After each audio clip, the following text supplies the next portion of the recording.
ভোরের প্রথম আলো যখন আকাশ ছুঁতে শুরু করে তখনও অনেক মানুষ ঘুমিয়ে থাকে, কিন্তু একজন কৃষকের দিন শুরু হয়ে যায় আরও অনেক আগে। হাতে কাজের সরঞ্জাম, মনে হাজারো আশা আর স্বপ্ন নিয়ে তিনি পা বাড়ান মাঠের দিকে।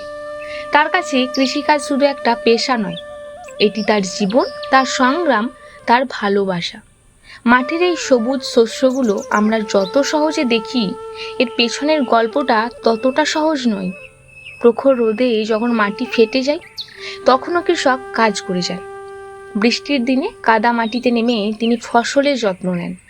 ঝড়, তুফান, প্রাকৃতিক দুর্যোগ কিংবা অনিশ্চিত আবহাওয়া কিছুই তাকে থামাতে পারে না। একটা ছোট্ট বীজ মাটিতে বপন করার পর শুরু হয় দীর্ঘ অপেক্ষা। প্রতিদিন সেই বীজের দিকে তাকিয়ে থাকেন তিনি।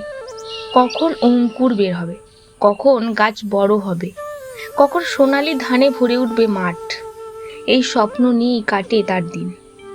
কৃষকের হাতের কঠিন চামড়া, কপালের ঘাম আর চোখের ক্লান্তি বলে দেয় তার পরিশ্রমের গল্প। তবুও তিনি অভিযোগ করেন না, কারণ তিনি জানেন তার এই পরিশ্রমের ফলে হাজার হাজার মানুষের ঘরে খাবার পৌঁছাবে। আমরা যখন পরিবারের সঙ্গে বসে খাবার খাই তখন হয়তো বুঝতেই পারি না প্রতিটা চালের দানায়, প্রতিটা শস্য কোনায় লুকিয়ে আছে একজন কৃষকের নির্লস পরিশ্রম, ত্যাগ আর ভালোবাসা। কৃষক শুধু ফসল ফলান না, তিনি আশা ফলান। তিনি শুধু জমি চাষ করান না, তিনি মানুষের জীবনকে সমৃদ্ধ করান।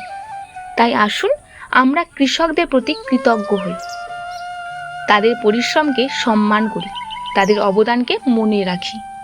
কারণ একজন কৃষক মাঠে না নামলে আমাদের থালায় অন্ন উঠত না। তাদের ঘামের প্রতিটা ফোঁটা আমাদের জীবনের সঙ্গে জড়িয়ে আছে।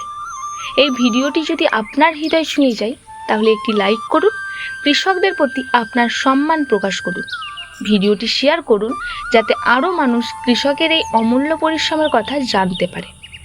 আর এমন আরও বাস্তব জীবনের গল্প দেখতে আমাদের এই চ্যানেলটি সাবস্ক্রাইব করতে ভুলবেন না।